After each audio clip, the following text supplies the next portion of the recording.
Salam dalam kasih Kristus. Saudaraku, dalam kehidupan setiap orang ada namanya musuh. Kalau toh tidak punya musuh, paling tidak yang memusuhi. Baik musuh maupun yang memusuhi tidak menunjukkan sikap dan tindakan yang menyenangkan. Tidak jarang membuat hati tidak nyaman, karena rasanya apapun yang dilakukan selalu tidak diterima dengan baik. Diakui atau tidak akan mengurangi kenyamanan dalam hidup. Menghadapi situasi seperti itu, apa yang harus kita lakukan?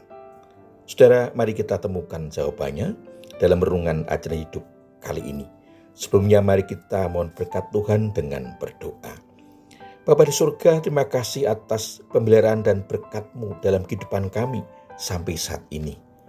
Kami akan menerima firman-Mu. Kiranya Roh Kudus menolong dan memampukan kami menemukan jawaban dari firman-Mu atas pergumulan dalam hidup kami. Mohon ampun atas kesalahan dan dosa kami. Di dalam Tuhan Yesus Kristus, doa ini kami alaskan. Amin. Saudaraku yang dikasihi Tuhan Yesus Kristus, bagian firman Tuhan yang akan kita dengar dan renungkan bersama dari Injil Lukas pasal 6 ayat 27 yang tertulis demikian. Tetapi kepada kamu yang mendengarkan aku berkata, kasihlah musuh-musuhmu, berbuatlah baik kepada mereka yang membenci kamu. Demikian firman Tuhan.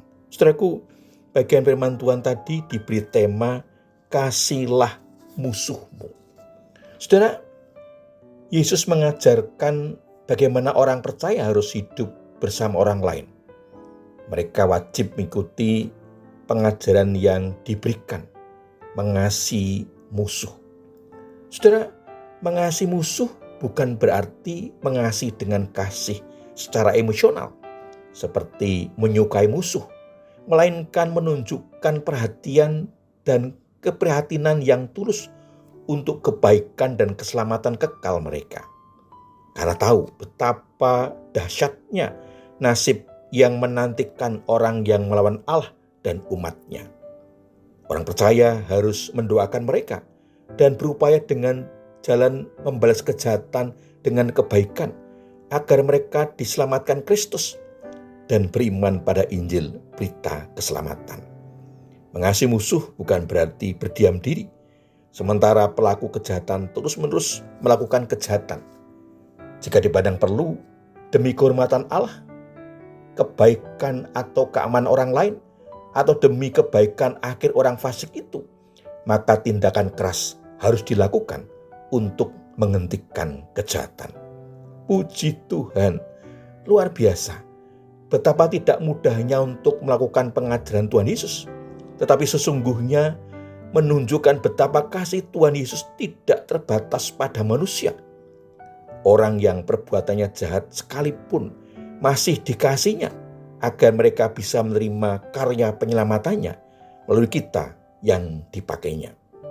Apa yang harus kita lakukan agar kita dapat melakukan panggilan mulia itu, tetapi kita tetap berselamat, tidak terbawa arus kejahatan atau menjadi korban perbuatan jahat?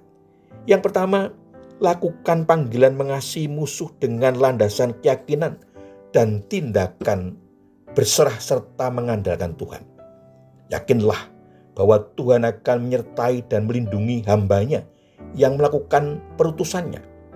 Bukan hanya itu, Tuhan juga akan memberikan hikmat dan mengarahkan apa yang akan kita katakan dan lakukan. Roh Kudus memampukan kita bicara dengan penuh kasih dan kuasa dari-Nya, sehingga berpengaruh dan berdampak pada orang lain. Yang kedua, lakukan dengan hati yang tulus, sehingga orang yang memusuhi kita bisa merasakan kasih yang tulus dari sikap dan tindakan kita, meskipun orang yang memusuhi kita bersikap dan bertindak jahat. Sehingga orang tersebut akan merasa malu karena tidak bisa menemukan alasan untuk terus berbuat jahat. Karena perbuatan jahatnya kita balas dengan kebaikan, bahkan kasih. Kenyataan itulah yang akan mempertobatkan dia sehingga diselamatkan. Kitab Roma pasal 12 ayat 20-21 menyaksikan kepada kita. Tetapi jika seterumu lapar, berilah dia makan. Jika ia haus, berilah dia minum.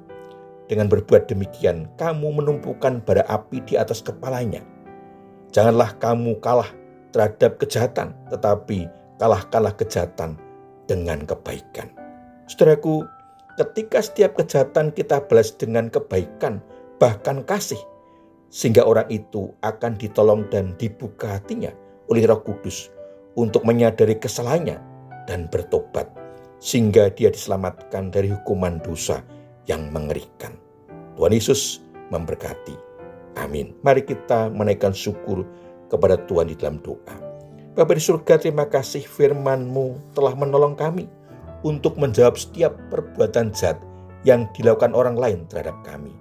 Mohon berkat-Mu Roh Kudus senantiasa menyertai kami, sehingga kami dimampukan untuk terus membalas kejahatan dengan kebaikan, bahkan kasih.